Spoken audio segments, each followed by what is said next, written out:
اعوذ باللہ من الشیطان الرجیم بسم اللہ الرحمن الرحیم وَإِذَا قُرِئَ الْقُرْآنُ فَاسْتَمِعُوا لَهُ وَأَنصِتُوا لَعَلَّكُمْ تُرْحَمُونَ صدق اللہ العظیم۔ پارہ نمبر 9 سورہ اعراف آیت نمبر 204۔ اس آیت میں اللہ تعالیٰ نے قرآن پاک کے آداب میں سے ایک ادب کا تذکرہ کیا ہے۔ قرآن پاک نبی کریم صلی اللہ علیہ وسلم کا سب سے بڑا معجزہ ہے۔ آپ صلی اللہ علیہ وسلم کے بہت سے معجزات ہیں۔ صحابہ کرام کی جماعت اتنے عالی شان لوگ کہ اس دنیا کی تاریخ میں اور کسی امت میں ایسے لوگ نہیں ہیں جیسے صحابہ کرام ہیں۔ یہ بھی نبی کریم صلی اللہ علیہ وسلم کا معجزہ ہے، لیکن قرآن پاک آپ کا ہمیشہ رہنے والا معجزہ ہے۔ اس قرآن پاک کو اللہ تعالیٰ نے کتاب ہدایت فرمایا ہے، باعث رحمت باعث برکت فرمایا ہے، لیکن اس سے فائدہ اٹھانے کے لیے شرط ہے اس کا ادب کیا جائے، اس کے آداب کی رعایت کی جائے۔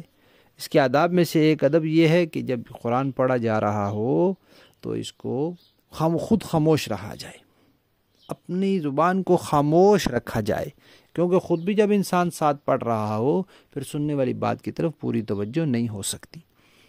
اور دوسری بات یہ کہ خاموش رہنے کے ساتھ ساتھ پوری توجہ سے کان لگائے جائیں، کان لگا کر سنا جائے، اس کے مضامین میں غور کیا جائے، تو پھر اس سے فائدہ ہوتا ہے انسان کو۔ اسی لیے یہ حکم بھی دیا گیا ہے کہ جب امام قرات کر رہا ہو تو پھر مقتدی کو خاموش رہنا چاہیے، اس کو نہیں اپنے ہونٹ ہلانے چاہیے، اس کو نہیں پیچھے پڑنا چاہیے، یہ بھی واجب ہے۔ اسی طرح خطبے میں بھی خاموش رہنا چاہیے۔ بعض صحابہ کرام نے بتایا ہے کہ یہ آیت خطبے اور نماز کے بارے میں نازل ہوئی ہے۔ خطبے اور نماز کے علاوہ جب قرآن پاک پڑھا جا رہا ہوتا ہے، ایک تو یہ ہے کہ کچھ لوگ تلاوت کر رہے ہیں، ہر ایک تلاوت کر رہا ہے، تو وہاں تو ہر ایک چونکہ خود تلاوت کر رہا ہے اس لیے دوسرے کی تلاوت سننا اس کے لیے کوئی ضروری نہیں ہے، ہر ایک اپنا پڑھتا رہے۔ البتہ اگر ایک ہی آدمی کوئی تلاوت کر رہا ہے تو پھر دوسرے جو لوگ وہاں موجود ہیں ان کو چاہیے کہ وہ قرآن پاک کے ادب میں خاموش رہیں اور کان لگا کر قرآن پاک کو سنیں دھیان سے۔ ہاں کوئی جگہ ایسی ہو جہاں لوگ اپنے کام میں لگے ہیں، وہاں جا کے کوئی بندہ تلاوت شروع کر دے، اس سے اب وہ لوگ اگر خاموش ہوں گے ادھر دھیان کریں گے تو ان کے کام میں حرج ہوگا۔ ظاہر بات ہے ہر جگہ تو ہر وقت ہر بندہ نہیں خاموش ہو سکتا، تو پھر یہ تلاوت کرنے والے کو چاہیے کہ آہستہ آواز سے تلاوت کرے، تاکہ ایسا نہ ہو کہ پھر دوسرے سے جو قرآن کی بے ادبی ہو رہی ہے اس کا ذمہ دار پھر یہ ہوگا۔ وہ تو بیچارے پہلے سے اپنے کام میں لگے ہیں، یا ان کے کام کی جگہ ہے یا ان کے کام کا وقت ہے اور اس نے وہاں جا کے تلاوت شروع کر دی، تو پھر یہ قرآن پاک کی بے ادبی کرانے والا ہوا۔ واضح مسئلہ لکھا علماء کرام نے۔ اس لیے جہاں قرآن پاک پڑھا جا رہا ہو کوشش کریں خاموش رہیں، اس کو سنیں، مستحب ہے یہ۔ اور خود قرآن پاک کسی ایسی جگہ نہ پڑھیں جا کے کہ جہاں پھر لوگوں کو خاموش رہنا یا اپنے کام کو چھوڑ کر ادھر توجہ کرنا مشکل ہو۔ البتہ مائیں گھروں میں پڑھتی ہیں قرآن پاک تاکہ بچے سنتے رہیں، تو کوئی بات نہیں، بچے کھیلتے رہیں لیکن ساتھ ساتھ ان کے کان میں آواز پڑتی رہے۔ قرآن پاک آخر بچوں کے کان میں پڑھنا بھی ضروری ہے، وہ چھوٹے ہیں، غیر مکلف ہیں، تو اس کے لیے مائیں پڑھ سکتی ہیں، کوئی بات نہیں، کوئی حرج نہیں اس میں۔ بسم اللہ الرحمن الرحیم، نحمدہ ونصلی علی رسولہ الکریم، اما بعد۔ نبی کریم صلی اللہ علیہ وسلم کا ارشاد ہے، اللہ تعالیٰ نے رمضان کے روزوں کو فرض قرار دیا ہے اور رمضان کی راتوں کی عبادت کو نفل قرار دیا ہے۔ ویسے تو ہر رات میں عبادت نفلی کی جا سکتی ہے، لیکن رمضان کی راتوں میں عبادت کرنے کی بطور خاص ترغیب ہے اور اس کا زیادہ ثواب ہے۔ اور دوسری روایت میں نبی کریم صلی اللہ علیہ وسلم نے فرمایا کہ جس نے رمضان کی راتوں میں ایمان کے ساتھ عقیدے ٹھیک ہوں اس کے اور خالص ثواب کی نیت سے، یعنی اللہ کی رضا کے لیے، کوئی دکھلاوا نہ ہو، وہ بھی سنت کے مطابق، اس نے قیام کیا یعنی رات کو عبادت کی تو اس کے تمام گناہوں کی مغفرت کر دی جاتی ہے جو اس وقت تک ہو چکے ہوتے ہیں۔ تو رمضان کی راتوں میں قیام کرنا یعنی نماز پڑھنا، عبادت کرنا، اس کا اہتمام ضرور کرنا چاہیے۔ کچھ عبادت تو شریعت نے لازم کر دی تاکہ یہ کریں ہی کریں، جیسے تراویح ہے۔ کوشش کر کے انسان سحری کے وقت اٹھتا تو ہے ہی، ہمت کر کے 2 رکعت کم از کم تہجد پڑھ لینے چاہیے۔ اس کے علاوہ بھی جتنی توفیق ہو انسان کچھ نہ کچھ کرتا رہے، اور کچھ نہ ہو تو کم از کم وقت ضائع نہ کرے۔ گناہ اور نافرمانی کے کام میں تو بالکل نہ خرچ کرے، فضول اور لا یعنی کام جو ہیں ان میں بھی نہ صرف کرے۔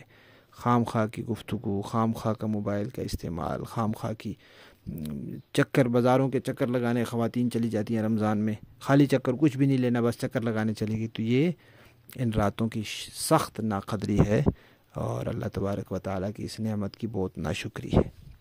اللہ تعالیٰ ہمیں سمجھ نصیب فرمائے۔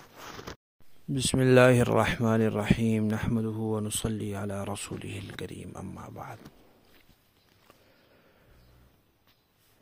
روزے کے کفارے کے حوالے سے یہ یاد رکھنا چاہیے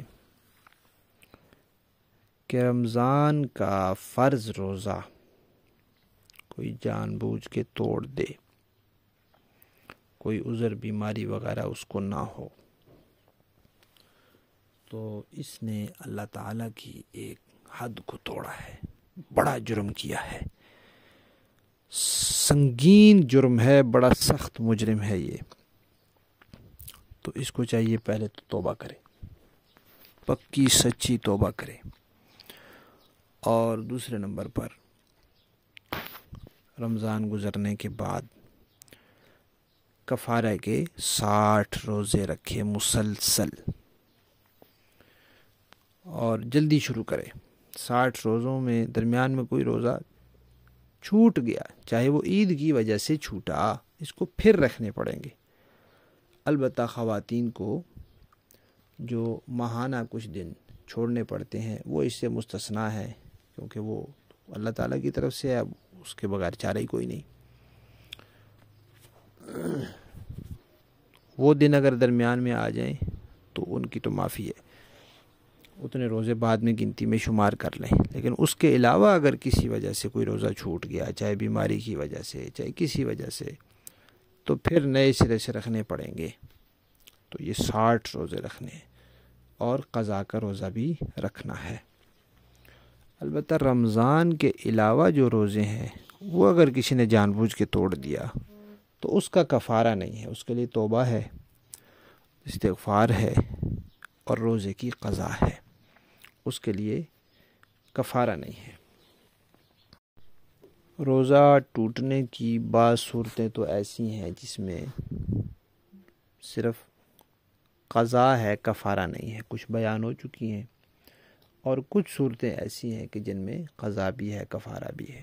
مثلا کسی نے زبردستی منہ میں کسی روزے دار کے کوئی چیز ڈال دی، زبردستی زبردستی کسی نے ڈال دیا، روزے دار بیچارے کے منہ میں چلی گئی، روزہ تو ٹوٹ گیا، لیکن اس کا قصور نہیں ہے، اس لیے اس کو کفارہ نہیں بھرنا پڑے گا، صرف قضا ہے۔ تو اس طرح بعض صورتیں ہیں، تو جب بھی کوئی روزہ ٹوٹ جائے تو قریبی عالم دین سے اس کا مسئلہ پوری تفصیل سے معلوم کر لیں، اور اگر اس کی صرف قضا ہے، توبہ ہے تو قضا کریں، اگر توبہ نہیں ہے ویسی صرف قضا ہے تو قضا کریں، اور اگر اس کا کفارہ ہے تو پھر اس کا کفارہ بھی ادا کریں۔